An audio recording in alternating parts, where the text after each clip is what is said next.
안녕하세요. 식스센스 시작합니다. 상승으로 출발한 이번 주 시장 이틀 연속 오름세를 뒤로하고 오늘은 살짝 쉬어갑니다. 다만 수급적으로는 조금 관망하는 흐름이 나타났죠. 쉬어가는 장에서는 개인이 매수로 돌아서고 반면에 외국인과 기관이 매도로 전환했습니다. 지금 시장 어떻게 대응해봐야 될지 고민이 많으실 것 같은데 오늘은 두 분과 함께 자세한 전략 그리고 업황에 대한 이야기 들어보도록 하겠습니다. 오늘은 이창환 부장 그리고 이상경 차장 모셔봤습니다. 두 분 안녕하십니까?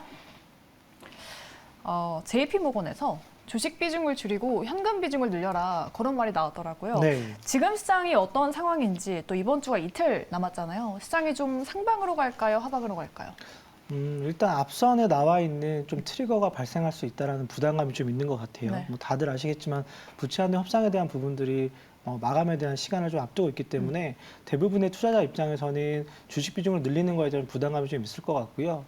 그 다음 달 FOMC 금리 인상에 대한 기대감이 한 28% 정도로 추가적인 금리 인상에 대한 부분도 올 초 대비 어느 정도 올라왔던 부분들이 좀 있는 것 같고 대부분의 업종별 순환매가 좀 돌아가면서 마무리되는 국면에서 이제 하반기에 좀 좋아지는 국면 그러니까 제약바이오가 올라온다라고 하는 것은 상대적으로 그동안에 많이 빠져있던 업종에 대한 마지막 순환매 정도 부근에서 좀 반등을 하는 느낌인 것 같아요. 네. 그러니까 경기 방어주 대부분의 과거의 경기 순환에 대한 마지막 끝물에서는 음식료 주식들이 마지막에 반등을 좀 보여주면서 마무리 국면을 만들어줬거든요. 지금이 그런 시점인가요? 네, 그래서 뭐 아시겠지만 이번 주 주초에 음식료 업종들이 좀 돌았잖아요. 무슨 러시아 우크라이나 전장에 대한 좀 트리거가 발생이 되긴 했지만 뭐 곡물에 대한 부분들 근데 이제 과거에 제 경험상으로 봤을 때는 내수 업종 중에서 음식료 업종들이 돌면 이제 순환매가 어느 정도 마무리됐다라고 하는 국면에서 맞이하는 부분이 있는 것 같고 JP모건 같은 경우에도 상대적으로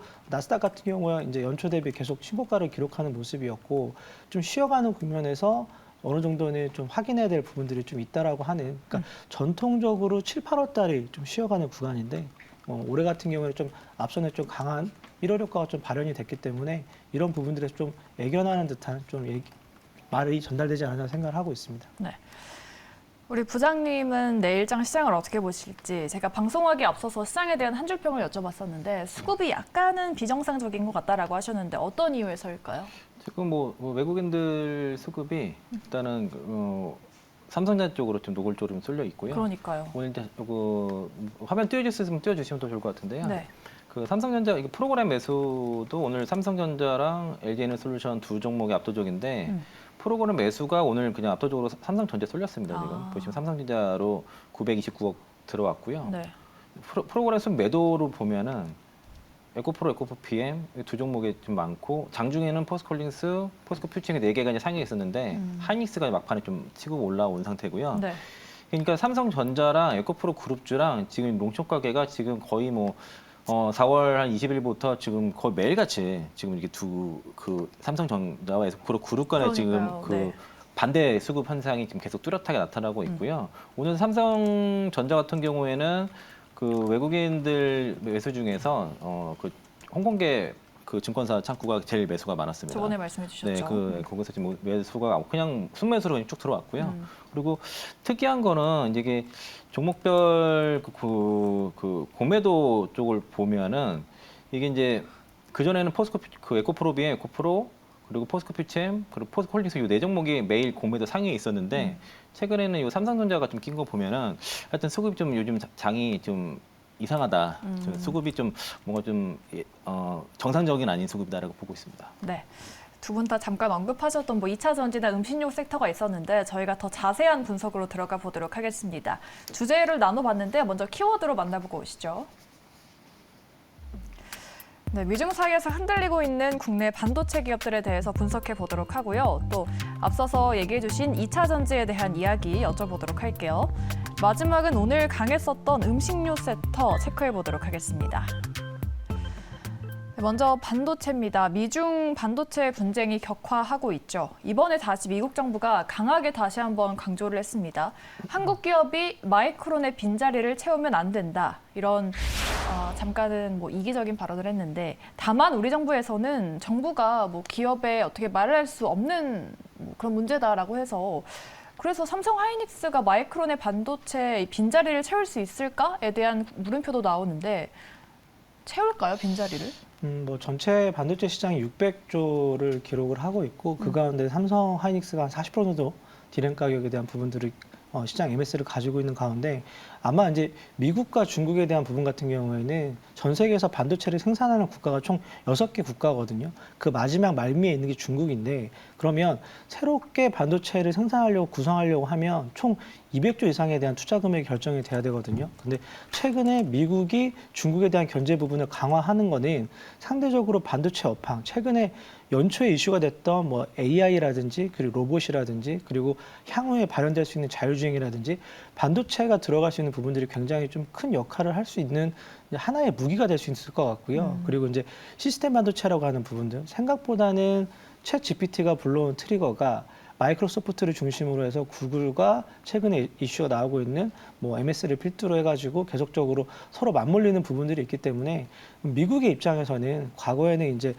달러화에 대한 부분을 갖고 패권을 유지했다라고 하면 반도체가 일정 부분은 그런 역할을 해야 되기 때문에 중국에 대한 계속적인 압박을 좀 가할 수밖에 없을 것 같고요. DDR 뭐 4까지 기술 격차가 내부적으로 봤을 때는 3년 정도라고 봤는데 이번에 DDR5가 뭐 지난주에 좀 이슈가 되긴 했지만 인텔과 AMD 쪽에서 발현이 되면서 아마 3분기부터는 이런 수요가 이제 좀 나올 것 같아요. 그러니까 2년 전에 한 260%까지 격차가 벌어졌던 가격이 최근에 17%까지 줄어들었기 때문에 이제 이런 부분들이 3분기부터 움직인다라고 하면 새롭게 열리는 시장에서는 삼성과 하이닉스가 좋은 역할을 할 것 같고 마이크론도 충분히 미국을 중심으로 유럽에 대한 매출 부분이 좀 올라올 것 같은데 그러면 중국일 것 같아요. 지금은 중저가 효율이 좀 떨어지는 디램 쪽인데 조금 더 빠르게 올라온다라고 하는 부분들을 장비를 중심으로 좀 눌러주면서 격차에 대한 부분도 좀 넓려야 될 것 같거든요. 그렇기 때문에 대만을 중심으로는 뭐 TSMC를 비롯해서 시스템 반도체, 비메모리 쪽에 대한 투자 부분들을 가져가지만 랜드 쪽 같은 경우에는 사실은 수율에 대한 부분들이 좀 올라온다라고 하면 투자에 대한 부분들이 쭉 늘어난다라고 하면 따라오는 속도가 좀 더 빠르게 진행될 수 있거든요. 그렇기 때문에 장비를 중심으로 한 대도 중국에 못 들어간다라고 하죠. 뭐 그렇게 된다라고 하면 이런 격차 부분들이 조금 더 이연이 되고 벌어질 수 있는 시간을 좀 벌어준다라는 측면에서는 국내 디램 쪽 관련된 배드블의 반도체 업체에서는 좀 좋은 기회가 될 것 같다라고 저는 보고 있습니다. 우리 부장님은 이번에 미국과 중국의 반도체 갈등 문제가 우리 국내 기업들, 뭐 삼성 하이닉스에게 악재라고 보시나요? 악재라고 좀 보고 있고요. 그러니까 그 원래 정상적이라고 하면은 네. 그 마이크론이 중국 매출 비중이 이제 기업으로 한 13%인가 그 정도 뭐 그 정도 될 건데요.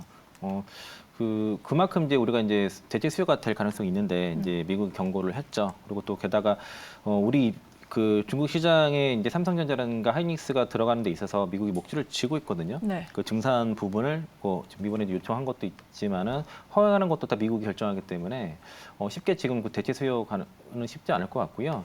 최근에 이제 반도체 섹터가 뭐 AI 관련된 이슈로 좀 올라왔고 또 수급 이슈가 좀 있어서 올라왔는데 지금 타이밍은 좀 쉴 가능성이 있다고 좀 보고 있습니다. 그리고 차익 매물 좀 나올 것 같고 그리고 보통 이제 정상적인 사이클에는 감산이 시작되면서 바닥을 잡고 그리고 고객사의 재고가 감소가 확인되면서 한번 쭉 가고 그게 실적 사이클로 연결되면서 올라가야지 이게 이제 정상적인 반도체 사이클이거든요. 네. 반도체 사이클 산업인데 이게 근데 그 미중 간의 어떤 갈등으로 인해서 이게 사이클이 상당히 좀 길어질 가능성이 있다고 볼 수 있겠고요. 삼성전자 같은 경우도 현재 사실 그 69,000원대 매물이 상당히 이제 두껍게 있습니다. 거의 7만 원 밑에 바로 69,000원 라인이 상당히 통곡의 벽이기 때문에 이게 쉽게 뚫을 수 있는 건 아닌 것 같고요. 그리고 또 지금 수급이 단순히 이제 어떤 그 반도체만의 모멘텀 올라간 게 아니라 지금 2차 전지가랑 그 반도체 섹터 간에 지금 약간 그 롱숏 게임이 지금 진행되고 있는 상황이라서 네. 이게 쉽게 여기서 위로 뚫고 올라가는 게 만만치 않다라고 좀 그렇게 보고 있어서 지금 현재 구간에서는 반도체 섹터는 좀 쉬는 쪽에 좀 무게를 좀 보고 있습니다. 네. 뭐 외국인이 삼성을 집중적으로 사고 있긴 하지만 아무래도 개인들이 좀 매도를 하고 있어서 삼성이 뭐 8만 원, 9만 원까지 가기가 뭐 쉽지 않다라는 말도 있더라고요. 지금 한국 정부가 미국에 좀 맞서서 반도체 가드레일 의견을 제출했죠. 미국의 반도체 보조금을 받는 기업이 중국에서 생산을 확장할 수 있는 범위를 늘려달라는 건데 근데 지금 마이크론 빈자리를 채우지 말라고 하고 있는데 이 가드레일 조항이 검토가 될까요?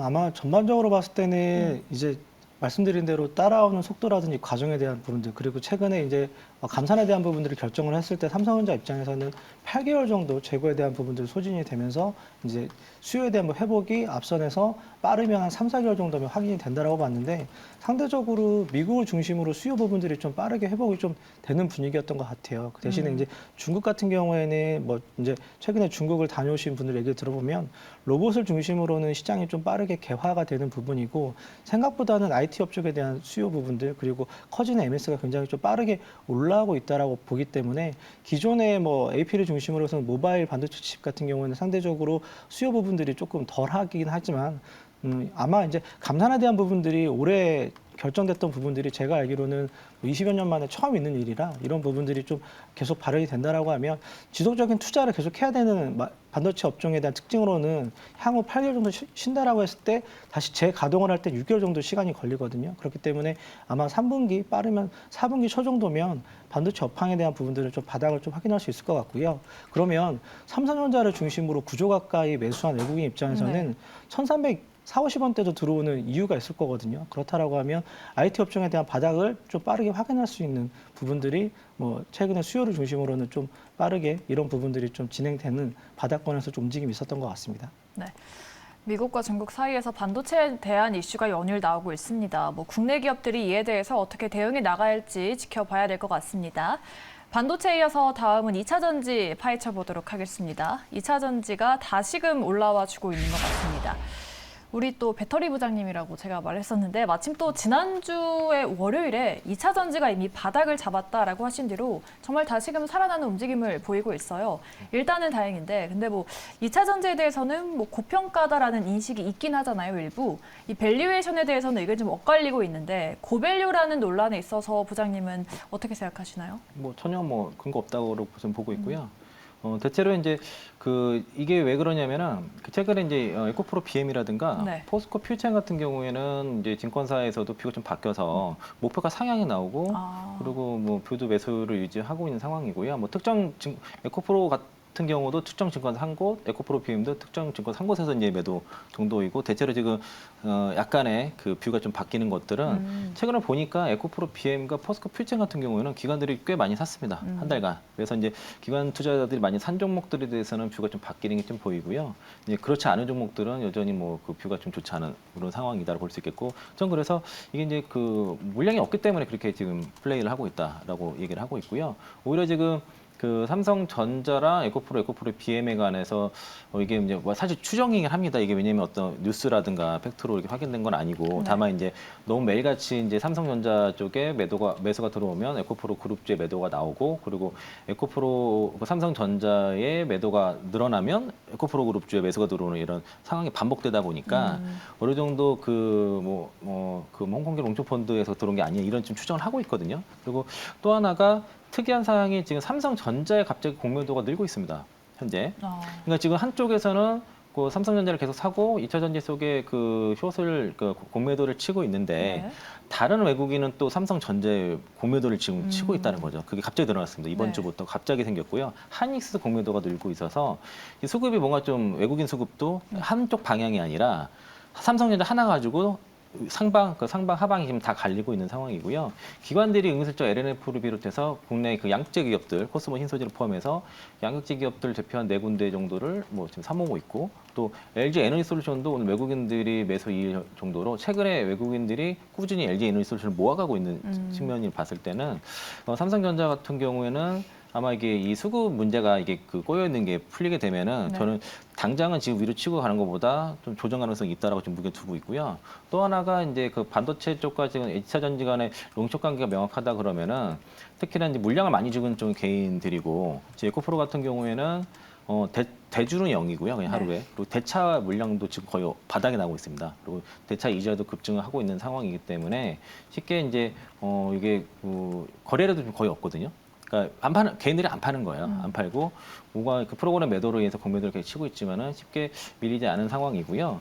그리고 에코프로 BM을 그냥 가지고 제가 이제 적정 주가를 좀 따져 보면은 그러니까 그 캐파에 따른 매출과 영업이익 추정이 좀 명확하거든요. 네. 그래서 올해 캐파가 19만 톤, 내년이 이제 28만 톤, 2025년도에 40만 톤이고요. 2027년도에 71만 톤, 최근에 이제 가이던스가 28년도에 72만 톤까지 나왔는데 네. 톤당 그냥 그 5천만 원 그 가격 잡고 영업이익률 한 7에서 8% 주게 되면은 지금 24만 원 주가는 올해 실적 정도 반영된 거고요. 그리고 내년 기준으로 본다고 해도 한 29만 원, 2025년 기준으로도 한 39만 원에서 40만 원 정도 나오고 2027년 기준으로 56만 원까지 나오거든요. 그러니까 아직은 갈 길이 멀다고 보고 있고요. 그 포스코 퓨체엠이 이번에 최근에 이제 그 30조 계약한 게 있거든요. 네. 요게 단가가 6,500만 원입니다. 이거 계산으로 하게 되면은 올해 기준으로 한 30만 원 나오고요. 적정 주가. 내년 기준으로 37만 원, 2025년 기준으로 51만 원, 2027년 기준으로는 72만 원까지 나오기 때문에 지금 그 뭐 2030년까지 밸류가 다 반영됐다. 이거 얘기는 좀 말이 안 된다고 생각하고 있고요. 다만 아까 2028년도 72만 톤이라고 말씀드렸잖아요. 그러면 2027년도 이후로는 성장성이 좀 둔화될 수도 있는 겁니다. 그래서 그 2027년, 28년까지가 회사 좀 가이던스이기 때문에 에코프로 BM에 대한 밸류에이션 평가는 회사에서 좀 가이던스까지만 계산하는 게 맞겠고요. 그 이후의 계산은 다 추정치고 예측이기 때문에 회사에서 좀 가이던스가 아니잖아요. 네. 그러니까 그거를 그렇게 계산하면 안 되겠고 2027년까지의 그 실적을 기준으로 목표치를 잡는 게 좀 타당하다고 보고 있습니다. 네. 뭐 매일경제 신문을 보니까 외국인이 포스코 퓨처엠이나 에코프로는 뭐 매도했다고 했는데 이게 모든 외국인이 그런 게 아니라 외국인 따라서 또 매수 스타일이 다르다고 또 볼 수가 있겠네요. 우리 부장님은 2차 전지를 좀 전체적으로 좋게 보고 계셔서 그 안에서도 뭐 관심을 갖고 있는 종목이 있을지 사실 최근에 뭐 전구체 공장을 짓는다는 얘기가 많이 나왔잖아요. 네. 그런 종목들 위주로 지금은 매수 타이밍을 삼아봐야 될까요? 뭐 LLF가 뭐 그 LS LMAU랑 같이 전구체 공장 짓는다고 해서 네. 뭐 그 긍정적인 것 같고요. 그러니까 2차 전지 쪽의 투자 포인트 핵심은 그 누가 이제 어디가 갑인지 어디가 이제 가격 결정권이 있는지가 중요하고 그리고 기술 장벽이 높고 그 미국과 이제 주로 이제 이번에 이제 미국 시장 진출하는 네. 게 핵심이고 또 유럽까지 포함해서 중국 업체들이 쉽게 진입하지 못하는 섹터를 봐야 되는데 그게 핵심이 양극재고요. 거기에 따른 가장 수혜가 되는 게 양극재 지주사 이렇게 보시면 됩니다. 그리고 이제 그 배터리 정도까지만 보셔서 그래서 이제 대표적으로 국내 양극재 기업들은 뭐 5개 기업들이 있는데 이제 에코프로 BM과 지주사 에코프로로 보시면 되겠고 포스코 퓨체엠, 포스코홀딩스 그리고 이제 코스모 화학, 코스모 신소재를 봐야 되는데 근데 코스모 화학은 폐배터리 정도밖에 없기 때문에 네. 그냥 코스모 신소재만 보시면 좋을 것 같습니다. 거기 전구체라든가 리튬을 다 코스모 신소재가 갖고 있기 때문에 코스모 신소재가 지금 아마 2차 전지 쪽에서 제일 강한 시세를 좀 나고 있고요. 그리고 배터리 쪽에서 LG 에너솔루션이 뭐 가장 탑픽으로 보이고 요게 이제 지주사격이면서 양극재를 하고 있는 LG 화학 그리고 가격이 좀 더 편한 게 LG 화학 우선주 이 정도 보시는 게 저는 뭐 탑픽이라고 보고 있습니다. 네. 2차 전지에 대해서 꼼꼼하게 파헤쳐봤습니다. 2차 전지 시청자분들께서 관심 많이 가져주고 계시는데 여러분 잘 참고해 보시면 좋을 것 같아요. 저희 마지막 키워드 음식료로 넘어가 보도록 하죠. 이 우크라이나랑 러시아 이슈가 있죠. 지난주에 흑해 곡물 협정 종료를 하루 앞두고 협정 연장에 동의했었는데 그런데 오늘 러시아가 흑해 곡물 협정 이행을 막고 있다는 보도가 나왔습니다. 오늘 뭐 관련해서 한탑이나 누보가 상한가를 갖고 미래생명자원, 팜소리 같은 종목들도 급등을 했는데 이제는 테마성이 아니라 조금 이슈에 따라서 좀 급등이 나오는 그런 섹터로 계속 봐도 될지 지금 투자해봐도 될까요? 뭐 기후 변화에 대해서 가장 좀 민감하게 반영이 되는 부분들이 좀 있을 것 같고요. 네. 최근에 이제 우크라이나 같은 경우에는 세계 최대 밀 생산 지역입니다. 근데 이제 이런 부분들이 좀 곡물 가격에 좀 전이되는 부분들이 있는데 작년에 2차례 올렸던 이제 음식료 가격 같은 경우에는 올해 인상하기엔 좀 부담스러운 가격대에 좀 있는 것 같고요. 계속적으로 말씀드리지만 인플레이션에 대한 부분들 같은 경우에는 전 세계적으로 좀 계속적으로 정부 입장에서 좀 눌러야 되는 부분들이 좀 있어서 곡물 가격 상승 오늘 대부분의 움직인 종목들이 좀 작은 기업들이거든요. 네. 그래서 이런 부분들이 조금 시장에서 오늘 좀 치여가는 국면에서 상대적으로 조금 이슈에 좀 민감한 중소형주가 좀 움직였다라고 좀 봐야 될 것 같고요. 중장기적으로 봤을 때는 계속적으로 작년에도 봤지만 뭐 TYM이나 대동 같은 경우에는 이제 농기계 쪽에서는 계속적으로 매출 부분이 중소형 기계 쪽으로 계속 올라오기 때문에 실적에 기반한 종목 같은 경우에는 뭐 TYM을 중심으로 대동 정도가 좀 봐야 될 것 같고 최근에 좀 보니까 주가가 좀 쉬어가는 국면이기 때문에 이런 부분에서 좀 모아서 만약에 여름의 기후 변화라든지 다시 또 곡물 가격에 대한 부분들이 좀 이슈가 되면 아마 이제 3분기 이후 4분기 같은 경우에는 이런 부분들이 가격 정가에 대한 부분들이 이연될 수 있기 때문에 좀 농기계 쪽으로 오히려 좀 관심을 가지고 좀 봐도 되지 않냐라고 좀 보고 있습니다. 농기계 쪽 중장기로 봐도 된다. TIM이나 대동 정도 말씀해 주셨습니다. 종목들 잘 참고하셔서 판단해 보시면 좋을 것 같습니다. 이렇게 섹터에 대한 이야기 모두 들어봤고요. 다음으로는 오늘 올라온 특징주들 체크해 보도록 하겠습니다. 오늘은 어떤 종목이 올라왔을지 함께 보시죠. 최근에 우상향을 이어가고 있는 셀트리온 그룹주 보도록 하고요. 또 오늘 건설주가 좋았는데 그중에 동부건설, 또 오늘 상장한 기가비스의 내일장 주가 전망까지 들어보도록 하겠습니다. 셀트리온이 휴밀라의 바이오시밀러가 미국 FDA 허가를 획득했다고 밝혔습니다. 그룹주가 다 같이 상승하다가 음봉으로 마감했는데 투자 기회로 삼아봐도 될까요? 두 분의 의견부터 열어볼게요. 네, 두 분 다 투자 기회로 삼아도 된다. 오늘은 뉴스가 나왔는데도 상대적으로 주가 흐름이 좀 약했거든요. 그래도 비중 확대 가능하다. 뭐 비중 확대라기보다도 그냥 가지고 계신 분들 그냥 더 보유자 가져가시면 영역. 예, 가지면 될 것 같고요. 네. 매수 자리는 조금 그냥 좀 불편합니다. 왜냐면은 이 이제 한 18만 3천 원대가 굉장히 두턴 또 매물벽이 또 있어서 지금 오늘 종가가 한 17만 9천 원이니까 네. 그 매물벽이 얼마 안 남았거든요. 근데 가지고 계신 분들은 굳이 여기서 뭐 5일선 이탈한 것도 아니고 그냥 추세가 좀 강한 편이니까 가지고 가시는 게 맞겠고요. 그 이제 셀트리온은 뉴스 나온 게 이제 휴미라가 바이오 시밀러 그 미국 허가 획득했다. 요거 이슈거든요. 네. 시장이 한 28조 정도 시장 되는 건데 여기에 대한 품목 허가, 그 FDA 품목 허가 획득한 것 때문에 향후에 이제 그 셀트리온 헬스케어를 통해서 이제 미국 시장 그 점유율 확보에 이제 아마 나설 것이고요. 이게 이제 기대를 했던 재료긴 한데 다만 이제 그 워낙 지금 이게 그 매물벽이 상당히 많은 편이거든요. 그래서 저거를 뚫고 가는 거를 기대를 하고선 지금 사기에는 좀 자리가 불편하다. 매수 타점이 좀 불편한 감이 있어서 일단 가지고 계신 분들은 앞단 이제 고점을 뚫는 걸 좀 봐야 되겠고요. 이 매물대가 4월 중순이랑 그리고 작년 10월에서 11월 사이 고점이 있고 그리고 이제 그 8월 달 고점이 또 한 번 있고요. 게다가 그 작년 3월 때까지 그 매물대가 쫙 있거든요. 굉장히 네. 두텁습니다. 이게 한 18만 3천 원에서 20만 원, 21만 원 밑에까지는 매물벽이 쫙 있기 때문에 만만치는 않겠다. 다만 이제 뭐 매도할 자리는 아니기 때문에 그냥 보시자 의견 드리겠습니다. 네. 비중 확대보다는 보유자 영역이다라고 하셨습니다. 차장님도 휴미라 모멘텀을 보고 지금 매수 타이밍으로 잡아도 된다고 보시나요? 아마 다음 달 6일까지 아스코 학회가 있고 그 다음에 이제 미국 쪽에서 최대 이제 제약 바이오 포럼이 있거든요. 네, 그런 부분들이 아마 셀트리온 삼형제가 움직여야 제약 바이오 전체적인 업종에 대한 좀 기대감이 좀 있을 것 같고요. 그쵸. 삼성바이오로직스가 4공장까지 매출 부분이 계속적으로 이제 매출을 기준으로 계속 신고가를 갱신을 하고 있고 셀트리온 같은 경우에는 서정진 회장이 좀 복귀하면서 이제 주주 친화적인 부분들 그리고 이번에 아마 계속 우려가 됐던 게 지지난주까지만 해도 이번에 그 바이오시밀러 지금 휴미라 같은 경우에는 8월에 생산을 해야 되는데 미국 허가에 대한 부분들이 조금 불투명했거든요. 근데 오늘 좀 발언이 됐다라고 하는 거는 오늘 뭐 음봉이 나오긴 했지만 추가적으로 하반기에 제약바이오 전반적인 대장주 역할을 할 수 있는 셀트리온 삼형제가 좀 될 것 같고요. 그리고 이제 추가적으로 셀트리온이 이제 좋은 그림들이 나온다라고 하면 이번에 돌아오면서 강조했던 부분들이 이제 신제약, 그러니까 제약에 대한 부분들을 새로운 약에 대한 부분들을 준비가 하고 좀 빠르게 좀 진행을 해보겠다라고 했는데 코로나 치료제 부분으로 좀 보여줬던 시장 평가가 있거든요. 이런 부분들이 긍정적으로 될 것 같고요. 국내에서 30년 동안 새로운 제약을 만든 게 총 6개밖에 안 돼요. 네. 그러니까 그만큼 새로운 신약을 만드는 게 굉장히 좀 어려운 시장이고 이런 부분들이 좀 셀트리온이 앞장서서 준비한다라고 하면 하반기에는 조금 그동안에 정말 소외받았던 제약바이오 업종 중심으로는 셀트리온 삼형제가 좀 좋은 그림을 좀 만들어주면서 조금은 주도주 개념으로 좀 나와도 충분히 문제가 되지 않는 가격대에 좀 있는 것 같습니다.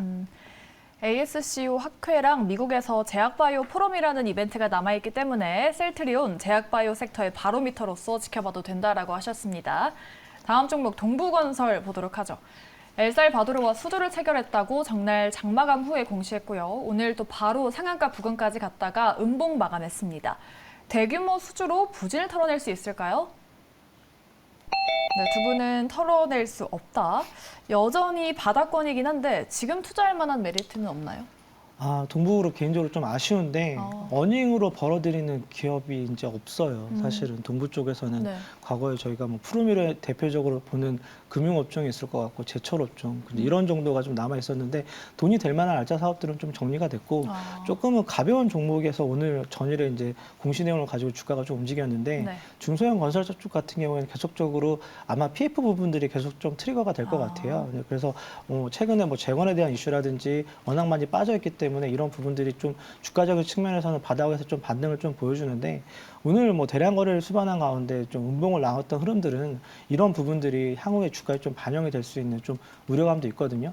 국내를 중심으로는 계속적으로 미분양이 대구, 대전을 중심으로 좀 적차되는 분위기고 새로운 수주 부분들이 좀 이어지지 않는 가운데 해외 발주 부분들을 좀 이어가야 되는데 동부건설 같은 경우는 그런 역할을 하기에는 좀 중소형 사고 그러면 모기업이 충분히 재정적인 지원이 가능하냐 또 그것도 아니거든요. 그렇다라고 하면 오늘 반등을 좀 필두로 해서 좀 비중을 좀 줄여보는 대응을 해야 될 것 같고요.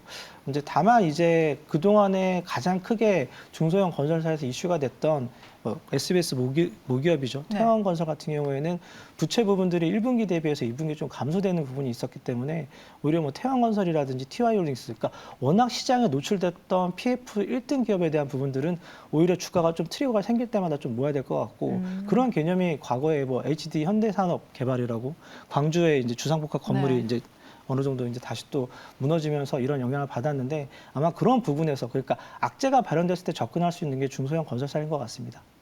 알겠습니다. 뭐 아직까지 동부건설, 뭐 중소형 건설주들은 PF에 대한 리스크가 남아있긴 하다라고 말씀을 주셨습니다. 동부건설은 두 분 다 노로 일치가 됐고요.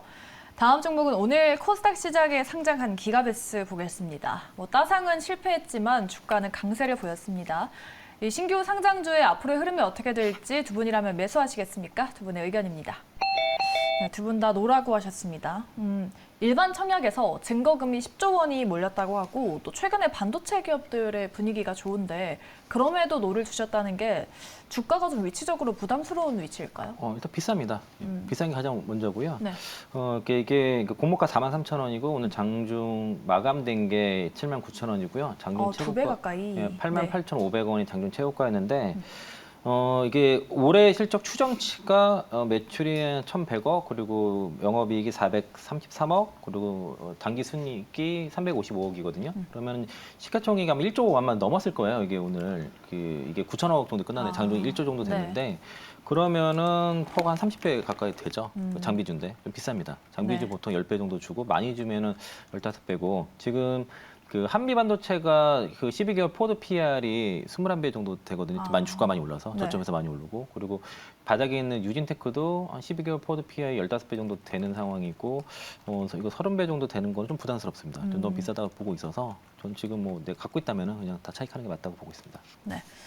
기가비스까지 종목을 저희가 세 가지 다 봤는데 앞서서 속보가 나와서 그 부분 한번 여쭤보도록 할게요. 누리호 발사 오늘로 예정이 되어 있었고 그에 대한 우주항공 관련주, 위성 관련주에 대한 기대감이 컸었는데 누리호 발사가 연기됐다고 속보가 떴습니다. 그동안 좀 기대감이 컸었는데 그 관련주들 어떻게 되는 건지 아무래도 차익 실현이 계속 나오게 될까요?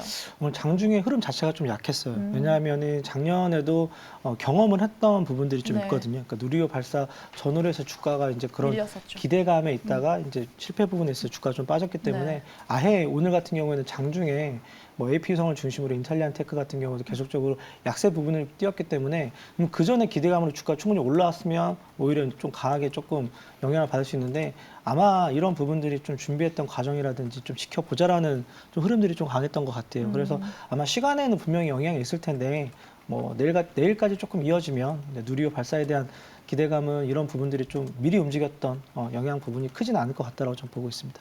네. 그 전에 이미 기대감으로 인해서 상승했던 부분이 있고 지난번에 발사했을 때도 조금 밀렸었던 이력이 있어서 좀 비슷한 흐름이 나오지 않았냐.